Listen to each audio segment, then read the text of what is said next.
I remember being very little, probably 5, and I remember this really vividly, especially now, and lying in bed.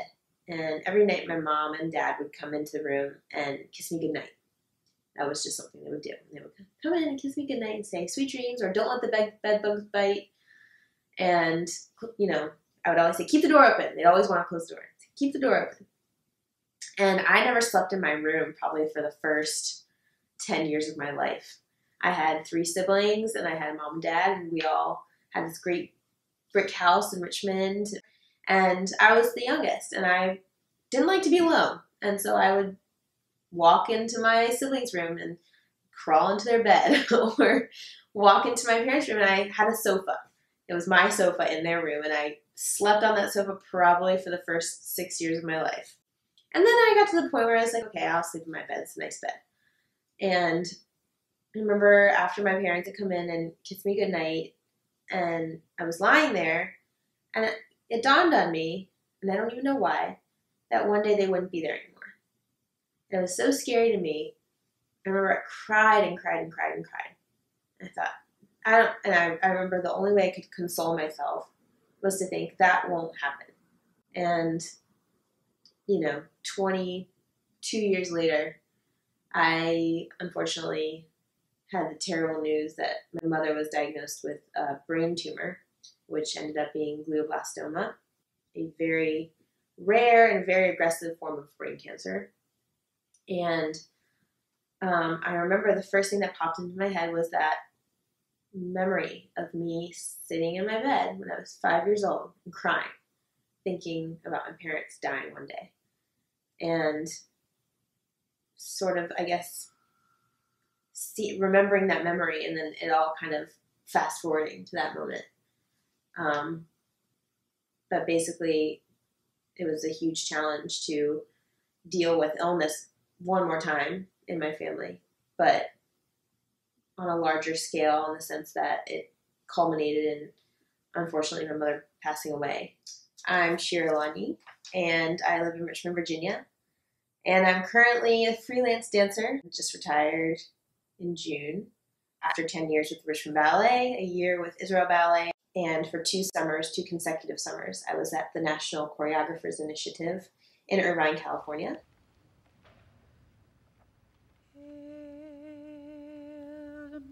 It feels like emptiness now, but at the time it felt like,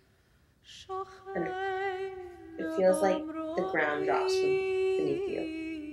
And that sort of feeling that you're falling, not flying.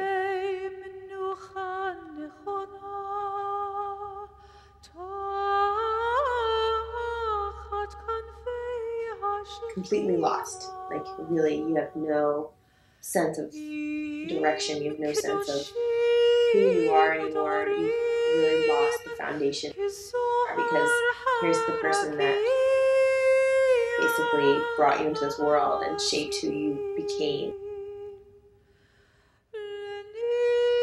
And when they're no longer there, the realization that they aren't there.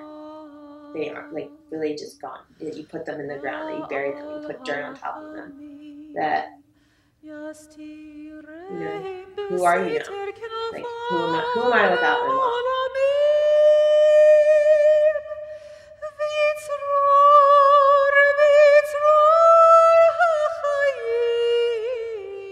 That's the beginning. That feeling of just complete blackness, dark. No sensation of anything really, except for this gaping hole that exists inside you. And that lasts for a while, and then the journey sort of continues of sort of rediscovering yourself and making yourself whole again.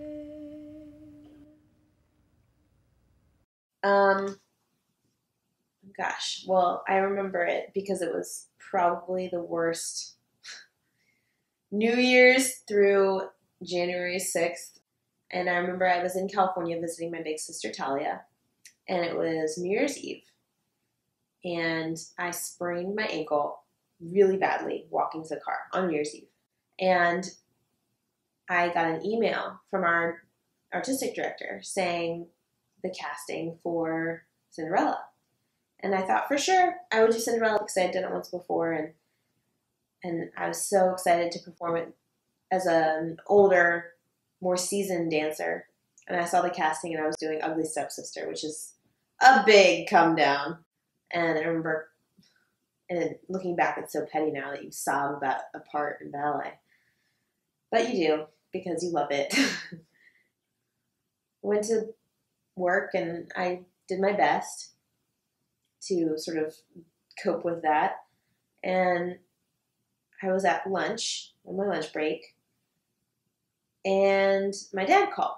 I thought that was very strange because my dad and my mom lived in Israel, and they never call at that time. And as soon as I picked up the phone and I heard his tone of voice, he didn't even have to say anything. He told me what was going on and was very frank and very direct, and told me I had to get on the next airplane to come to Israel to see my mother. We weren't sure if she was going to survive the next few weeks or if she was going to even survive the surgery that she needed.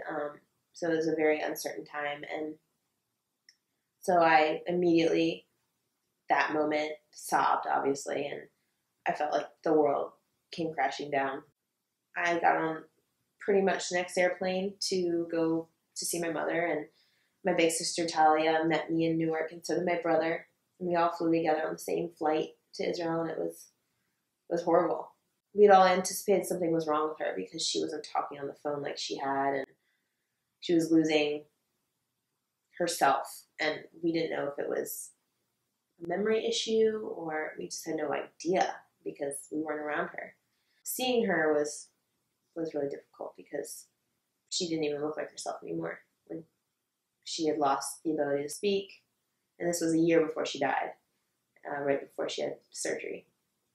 And, you know, we could see the struggle because this is the same woman I was just talking about a few minutes ago who lived every day to the fullest. And the moment she lost that ability, we could see it.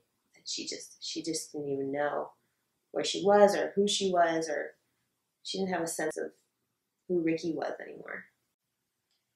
The experience of moving to Israel and being with my mother, who was very ill, was very rewarding because the decision was not an easy one to make.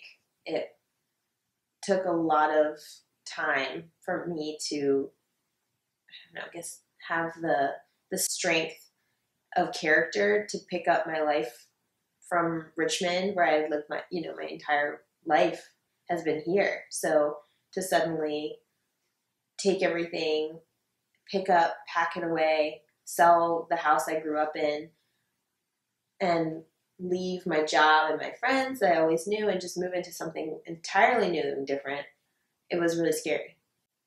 So when I arrived in Israel and I sort of founded myself there and figured out how to live in a foreign country and also be with somebody who was very and is very special to me, who was very ill, it was rewarding because I realized that this was bigger than me.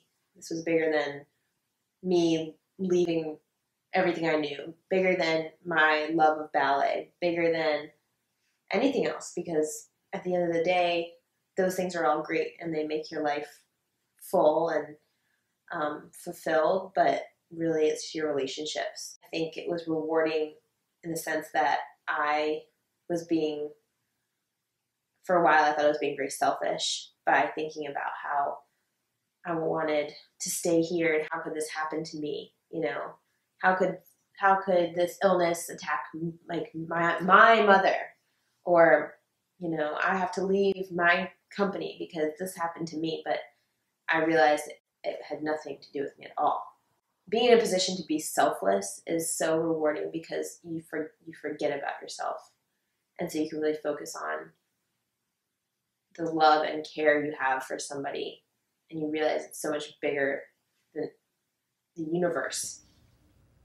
Yit Gadal V'yit Kadash Shemei Rabbah V'yalma Divra Hirute V'yamalit Malchute v'chayechon uvyomechon chaye dechol beit Yisrael ba'agala uvizman kari v'imru amen. Yehi shmei rabba mevarach leolam ulamei almaya. Yitbarach v'yishtabach v'yitpa'ar v'yitromam v'yitnaseh v'yitadar v'yitaleh v'yitalal shmei dekudsha b'richu le'elam min kol birchata v'shirata tushbechata v'nechamata. There's not a moment in a day that I don't think about it.